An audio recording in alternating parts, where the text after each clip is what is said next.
जाने दे आज तेरे बाबा को, सीधा सीधा बोल दूंगी। बहुत हो गए उनके तर्क वितर्क। मेरा फूल सा लल्ला वन में अकेले गौचारण के लिए ना जाए को। आज बगुले ने निकल लियो, कल कछु और हो जाए तो नारायण ना करे, कहीं कछु ऊंच नीच तुझे कछु हो जाए तो मैं तो जीते जी मर जाऊंगी।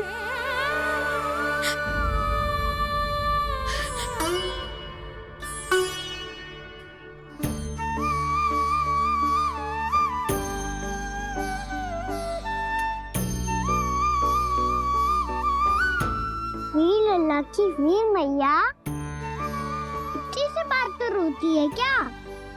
क्या करूं कान्हा, तुझे ऐसे बार बार संकट के मुंह में जाते हुए ना देख सकती मैं।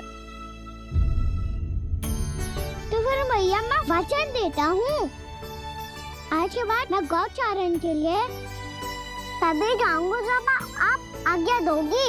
पक्का? छल ना करेगा ना मेरे साथ? मैंने कब छल करो मैया? अच्छा ठीक है, ना करूँ छल। यदि आपसे पूछे बिना बाहर निकलो तो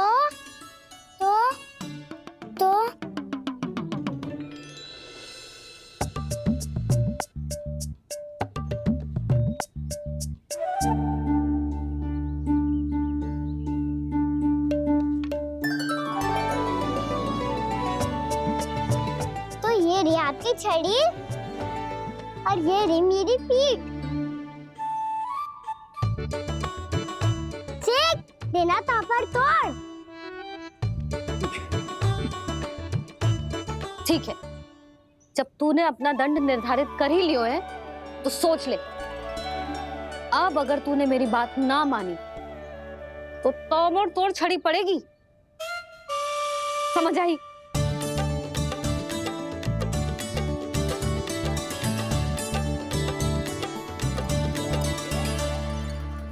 अच्छा ही है कि कान्हा कुछ दिन घर ही रहे। आज वन में जो हुआ है अवश्य कंस ने ही करवाए हुए वो सब।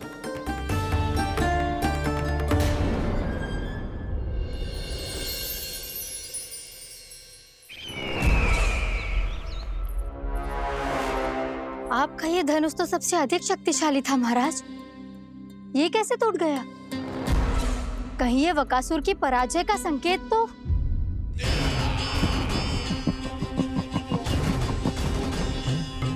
प्राप्ति, लगता है तुम्हें शुभ समाचार मिला नहीं। उस बकासुर ने उस विष्णु अवतार को जीवित ही निगल लिया है। अरे अब तक तो उस नन्हे से बालक को पचा भी चुका होगा वो। उसके तन में रक्त बनकर वो विष्णु अवतार और उसकी शक्तियां दौड़ रही होंगी। क्षमा कीजिए महाराज। क्षमा कीजिए, इस अशुभ से मुख से शुभ समाचार आने दो।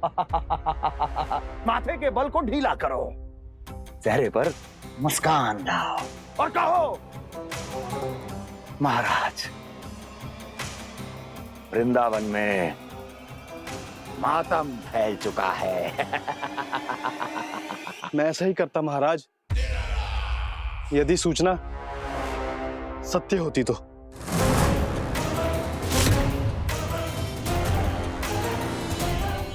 कहना क्या चाहते हो? एक क्षण में सूचना उगलो, अन्यथा मेरा योद्धा बकासुर विष्णु अवतार की तरह तुम्हें भी जीवित निकल जाएगा। आने दो। बकासुर मारा गया महाराज, बकासुर मारा गया महाराज, बकासुर मारा गया। बकासुर मर चुका है? असंभव। असंभव। बकासुर ने उस बालक को निगल तो लिया था, पर उसकी सुरक्षा करने के लिए सभी देवता वहां प्रकट हो गए, पर फिर भी कोई बकासुर का सामना नहीं कर पाया। और फिर क्या हुआ? वो बालक स्वयं ही बकासुर के उदर से बाहर आ गया और उसकी चोंच तोड़कर उसकी हत्या कर दी।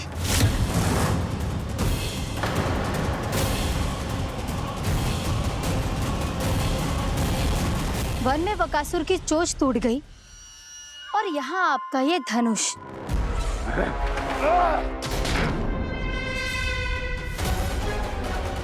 केवल नहीं टूटा तो आपका ये भ्रम महाराज।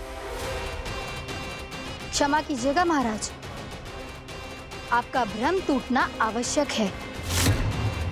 आवश्यक है आपको यह आभास होना कि उस विष्णु अवतार को पराजित करने के लिए आपके साधारण योद्धाओं में वो सामर्थ्य नहीं है।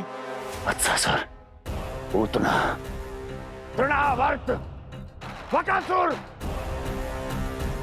ये सब साधारण नहीं थे प्राप्ति, साधारण नहीं थे। फिर तो ये और भी अधिक चिंता का विषय है महाराज, क्योंकि इसका अर्थ तो यही हुआ कि वो विष्णु अवतार कुछ अधिक ही असाधारण है और उसका सामना करने के लिए और उसे मिट्टी में मिलाने के लिए आपको एक ऐसे अस्त्र की आवश्यकता है जो उसके सामने ना झुके और ना ही टूटे।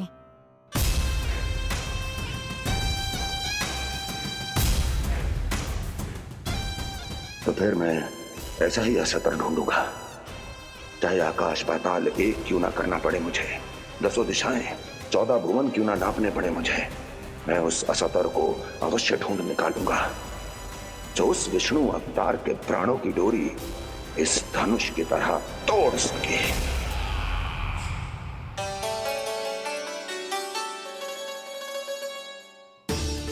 थैंक्स पापा, मैंने मैया को वचन दिया है कि जब तक नहीं चाहेंगी मैं वन में नहीं जाऊंगा। इसलिए आप मुझे मारने के लिए कोई शक्तिशाली असुर ढूंढने में व्यस्त रहो।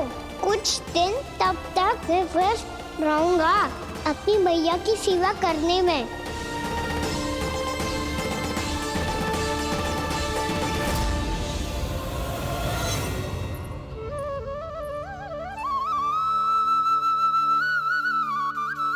लो मैया, तुलसी जी को चढ़ाने के लिए जल।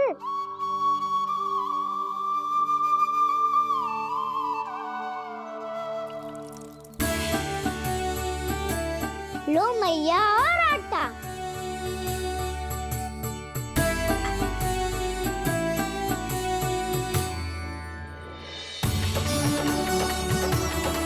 लो मैया, बेलन।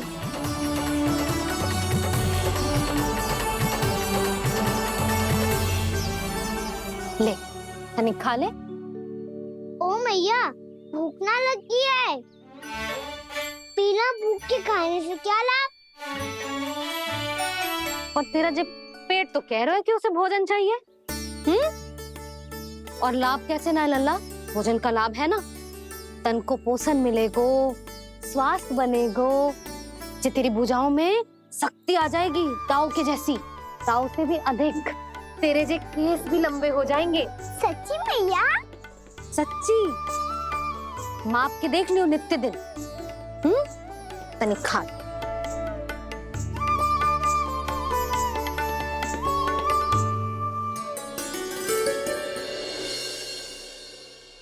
मान के मैया का कहना, छक के भोजन खाते हैं, नित्य मापते भुजा केश, पर ज्यों का त्यों ही पाते हैं।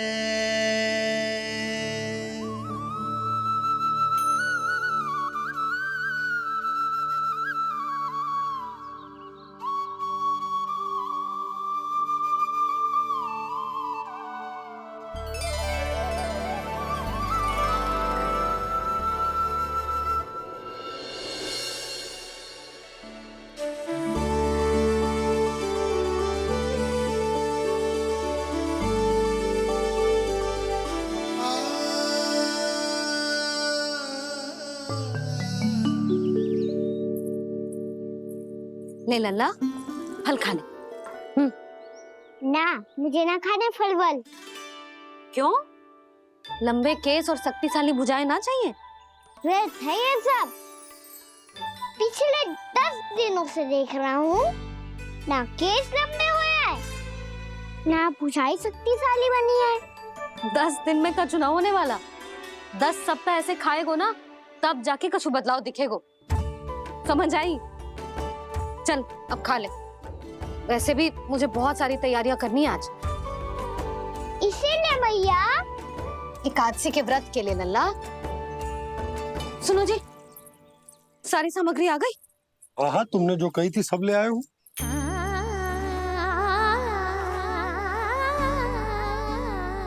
इसमें नारियल तो है ही ना, उसके बिना मैं एकादशी की पूजा कैसे करूंगी?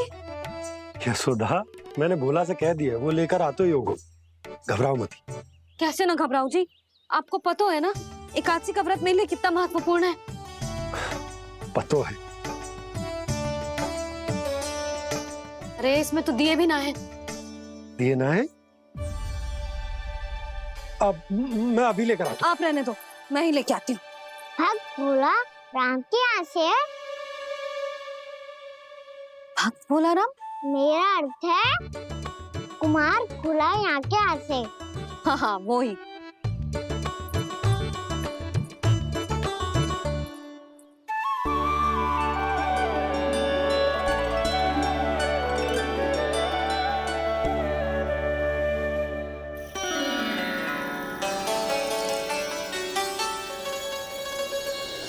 श्री हरि, श्री हरि, मेरे श्री हरि।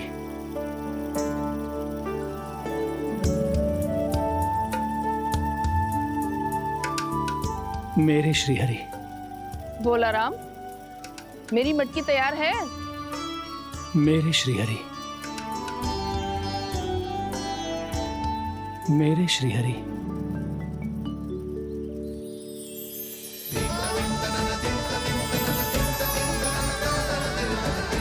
भोला राम,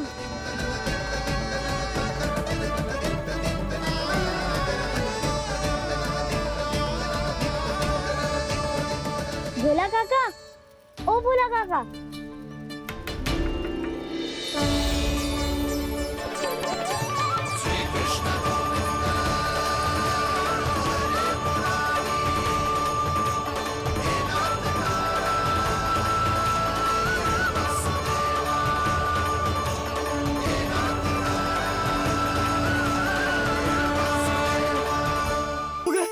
मेरे श्री हरि आ गए, मेरे भगवान आ गए, मेरे श्री हरि आ गए, मेरे भगवान आ गए, मेरे श्री हरि आ गए, मेरे भगवान आ गए, मेरे श्री हरि आ गए, मेरे भगवान आ गए, मेरे भगवान आ गए, मेरे घर मेरे भगवान आ गए।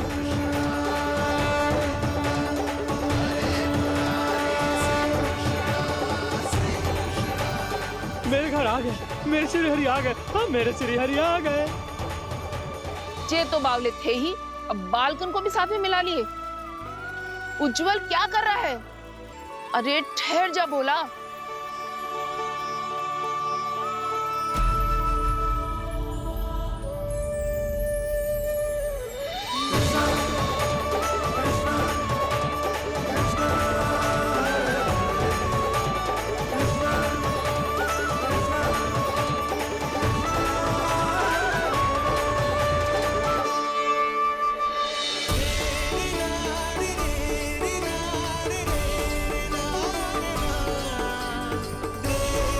तो प्रेम से बुलाओ, आएंगे हरि भी।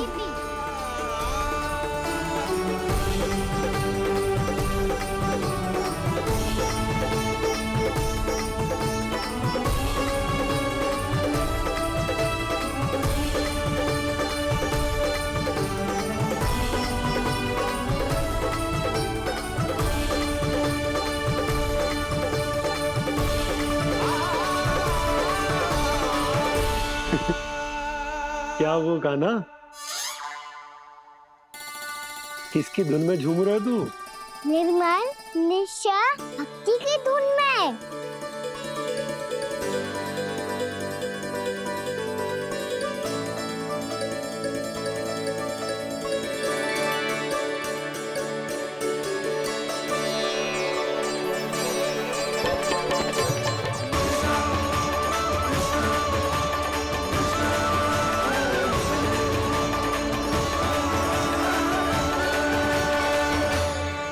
अरे क्या हो गया इन्हें? बावले हो गए हैं क्या? ठहरो, कोई आवश्यकता ना है ऐसे बावलों की तरह नाचने की।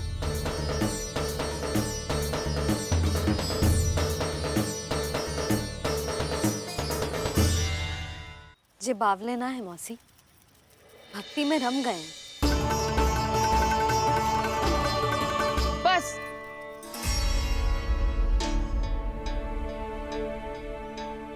हम सब कब से खड़े हैं यहाँ, पर तुम्हें कुछ ध्यान ही ना है।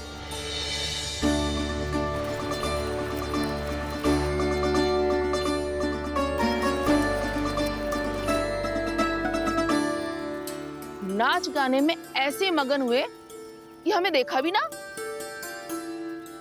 मुझे नाचते हुए देख मेरे श्री हरि को इतना आनंद आ रहा था कि मैं अपने आप को रोक नहीं सका।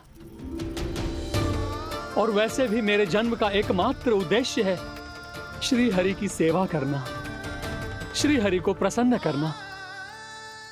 तुम बावले हो भोलाराम, या हमें बावला बना रहे हो? श्री हरि और तुम्हें देख रहे हैं? हाँ, अभी वो यहीं थे, देख रहे थे। भोला काका, आपने भी ना अति कर दी अब। हमें भी बताओ तनी, कहाँ थे श्री हरि?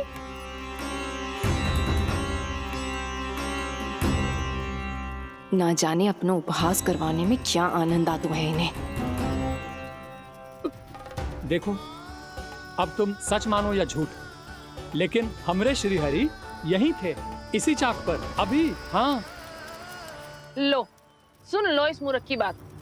श्री हरि को और कोई स्थान ना मिलो जो इसके मिट्टी के चाक पे आकर बैठेंगे। श्री हरि को और कोई स्थान ना मिलो जो इसके मिट्टी के चाक पे आकर बैठेंगे। श्री हरि को और कोई स्थान ना मिलो जो इसके मिट्टी के चाक पे आकर बैठेंगे। जैसी मैया भैंसो ही लल्ला, दोनों का कुछ पता ही ना चलतो, कब किस बात पर प्रसन्न हो जाए और किस बात पर रुष्ट। अरे मैं भला असत्य क्यों बोलूंगा? अभी अभी यही थे श्री हरि। हाँ,